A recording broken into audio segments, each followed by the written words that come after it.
बिस्मिल्लाहिर्रहमानिर्रहीम अस्सलामु अलैकुम वरहमतुल्लाहि वबरकातुहू। Welcome students to the lecture number 10 of business statistics second year.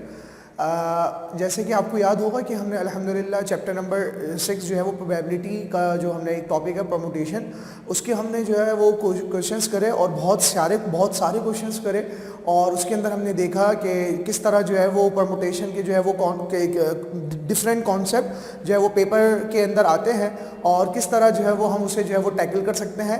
तो बेसिकली हमने 4 तरह के कॉन्सेप्ट पढ़े थे उसके अंदर। सबसे पहले हमने जो है वो सिंपल परमुटेशन का कॉन्सेप्ट पढ़ा था, जिसको मैं कहता हूँ कि वो नॉट रिपीटेड, यानी कि जिसकी हम वो कर रहे हैं, अरेंजमेंट कर रहे हैं, उसके अंदर जो है वो रिपीटेशन ना हो। दूसरा कॉन्सेप्ट हमने इसका पढ़ा था रिपीटेशन का। तीसरा कॉन्सेप्ट हमने पढ़ा था कि सिमिलैरिटी का, कि परमुटेशन के अंदर जो आइटम दिए हुए हैं उनके अंदर जो है वो सिमिलैरिटी हो, यानी कि उनके अंदर जो है वो सारे के सारे डिफरेंट ना हो, तो उस सूरत में जो है वो परमुटेशन का क्या फॉर्मूला होगा। और फिर लास्ट में हमने सर्कुलर परमुटेशन देखा था। तो जैसे कि पिछले लेक्चर के अंदर भी मैंने आपसे कहा था कि हम नेक्स्ट लेक्चर, यानी कि ये वाला जो लेक्चर नंबर 10 है हमारा, इसके अंदर हम जो है वो इन चारों कॉन्सेप्ट को 1 बाय 1 डिस्कस करेंगे और फिर हमारा यूँ समझ लें कि परमुटेशन का एक तरह से रिवीजन भी हो जाएगा। मैं ऐसे इस लेक्चर नंबर 10 को अगर मैं परमुटेशन का रिवीजन कहूँ तो वो ज़्यादा बेहतर है। तो आप लोग भी ये 4 सवाल आपके सामने लिखे हुए हैं और ये चारों जो है हमारे मुख्तलिफ यूँ समझ लें कि हमारे जो कॉन्सेप्ट हैं उनसे रिलेटेड हैं। तो आप लोग जो है वो बिल्कुल अटेंशन के साथ इसको लें और इस लेक्चर को सुने और इन कामों को कर लें अपने पास। और उस सूरत में फिर ये होगा कि हमारे जो चारों कॉन्सेप्ट है वो इंशाअल्लाह ताला एक दफ़ा दोबारा जो है वो रिवाइज हो जाएंगे, जिससे हमारे लिए फ़ायदेमंद बात ये होगी कि हमारे लिए इस कॉन्सेप्ट को जो है वो मुकम्मल तौर पर समझना आसान हो जाएगा। चले हम बढ़ते हैं क्वेश्चन की तरफ। तो सबसे पहला सवाल जो है वो सिंपल परमुटेशन का है, वो आपके सामने लिखा हुआ है कि in how many ways can 5 men be seated in a row having 3 seats only. सही है, एक रो के अंदर हमने जो है वो 3 लोगों को बिठाना है, जिसके अंदर 3 सीट है, मतलब एक रो में, और उसमें 5 आदमी जो है वो बैठ सकते हैं। 5 आदमी है, उसमें से 3 जो है वो हमने उसमें बैठ सकते हैं। तो अब हमें जो है वो अरेंजमेंट बताने की कितने तरीकों से हम इनको जो है वो अरेंज करके बैठा सकते हैं। तो अच्छा, यहाँ पर सबसे पहले वही बात है कि परमुटेशन के अंदर सबसे इंपॉर्टेंट बात होती है कि हम परमुटेशन को पहचाने। तो परमुटेशन की पहचान क्या होती है कि ऑर्डर अरेंजमेंट जो होती है वो ऑर्डर में होती है, किसी खास तरतीब में होती है। तो यहाँ पर लफ्ज रो से हमें पता चल रहा है कि ये परमुटेशन का सवाल है। ठीक है, चले हम परमुटेशन के जो है वो फॉर्मूले से इसको सॉल्व कर लेते हैं सिंपल। तो आपको याद होगा NPR is equals to n factorial upon n minus r factorial. n आपको पता है टोटल ऑब्जेक्ट और r जो है वो सिलेक्टेड ऑब्जेक्ट। तो यहां पर n जो है वो 5 है और r जो है वो आपके पास 3 है, कि हम 3 को सिलेक्ट कर रहे हैं, फैक्टोरियल 5 फैक्टोरियल। तो ये हो जाएगा 5 फैक्टोरियल अपॉन 2 फैक्टोरियल। ठीक है, फिर अगला स्टेप आपको पता है 5 multiply by 4 multiply by 3 multiply by 2 factorial upon 2 factorial, जिससे जो है वो 2 फैक्टोरियल से कैंसिल आउट हो जाएगा और फिर हमारे पास NPR की वैल्यू सिंपल आ जाएगी 5 4 20 23 60। NPR is equals to 60 ways. 60 तरीकों से हम उन 5 लोगों को 3-3 करके बिठा सकते हैं। ठीक है, तो ये हमारे पास जो है वो NPR की वैल्यू आ गई। चले अगले सवाल की तरफ बढ़ते हैं। सिंपल आसान सा सवाल था, अगला सवाल भी आसान है चूंकि हम कॉन्सेप्ट सारे पढ़ चुके हैं, बस ये रिवीजन समझ लें आपका हो रहा है। How many 2 digit number can be form from the digits 1 3 5 and 7 when they are repeated, जबकि ये रिपीट हो रहे हो, यानी कि एक वैल्यू बार बार जो है वो दूसरी दफा भी आ सकती हो, रिपीटेशन हो उसके अंदर। तो हम उस क्वेश्चन को देखते हैं कैसे सॉल्व करते हैं। याद होगा आपको कि इस सूरत के अंदर जो परमुटेशन का फॉर्मूला था वो था n की पावर r।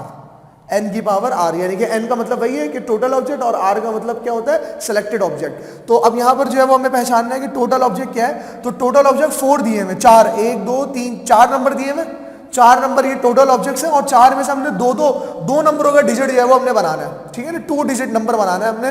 तो हम इसका मतलब ये हुआ कि 4 की पावर हो गई हमारे पास 2, r की वैल्यू जो है वो 2 हो गई। यहाँ पर अगर आप चाहें तो लिख भी लें n is equals to 4 and r is equals to 2।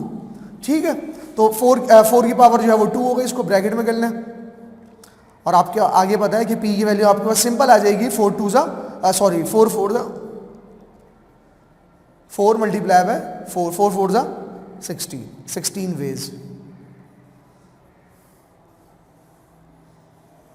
ये हम आपके पास जो है वो इसका आंसर आ गया।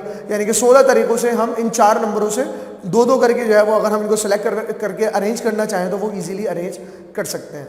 ठीक है, अब क्वेश्चन नंबर 3 पे चलते हैं। क्वेश्चन नंबर 3 में वही, in how many ways can the word book be arranged. ये जो वर्ड है बुक, इसको हमें कितने तरीकों से हम अरेंज कर सकते हैं। अब यहाँ पर देखिए कि ये वही वाला है, सिमिलैरिटी वाला क्वेश्चन है कि यहाँ पर ओ जो है वो सिमिलर है, ओ सिमिलर है, तो उस सूरत में मतलब ये हुआ कि अब हमें जो है वो इन फॉर्मूले से काम नहीं करना, बल्कि इसका जो स्पेशल फार्मूला है हमने उसको अप्लाई करना है। ठीक है, तो हम उसको अप्लाई कर देते हैं, कोई इतना मसला नहीं है। आपको पता है कि एन का मतलब क्या होता है?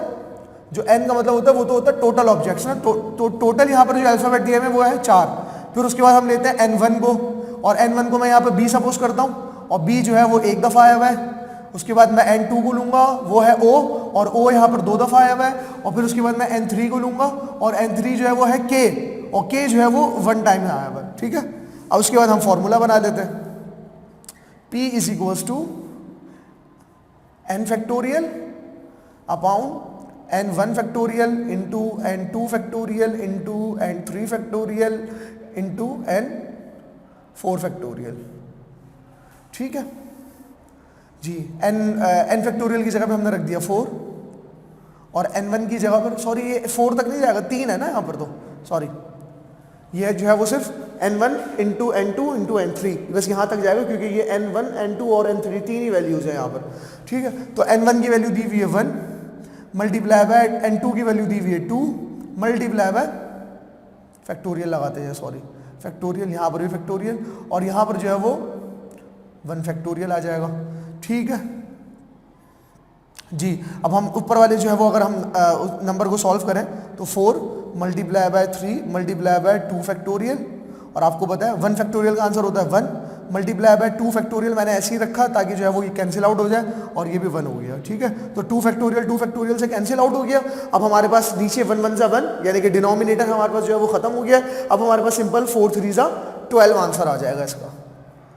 p is equals to 12 ways, 12 तरीकों से हम इन लेटर्स को अरेंज करके लिख सकते हैं, 12 तरीकों से, सिंपल। चलिए क्वेश्चन नंबर 4 की तरफ बढ़ते हैं, जो हमारा लास्ट कॉन्सेप्ट था हमारा, और बहुत ही आसान कॉन्सेप्ट था कि in how many ways can 5 people seated around the round table. ठीक है, एक राउंड टेबल है, उसमें 5 लोगों को हमने बिठाना है, तो कितने तरीकों से बैठ सकते हैं। तो ये देखिए, ये सर्कुलर परमुटेशन का सवाल किस तरह है कि राउंड टेबल से हमें पता चल रहा है कि एक टेबल है जो कि सर्कुलर है, राउंड है, तो उस सूरत में हमने जो है वो इस क्वेश्चन को किस तरह सॉल्व करना है आपको पता है। यहाँ पर परमुटेशन का फॉर्मूला क्या होता है, n-1 फैक्टोरियल। ठीक है, और आपको पता है n यहाँ पर 5 है क्योंकि 5 लोग दिए हैं, तो बस हमने यहाँ पर सिंपल रख दिया p is equals to 5 minus 1 factorial. तो 5 माइनस 1 फैक्टोरियल का मतलब क्या हुआ, 4 फैक्टोरियल। ठीक है, अब 4 फैक्टोरियल को आपको पता है 4 3 ज़ा 12, 12 2 ज़ा 24, बस simple. p is equals to 24। ये मैंने थोड़ा सा डायरेक्ट कर लिया, आप लोगों को समझ में आ गया होगा क्योंकि हम इसके पहले भी क्वेश्चन कर चुके हैं।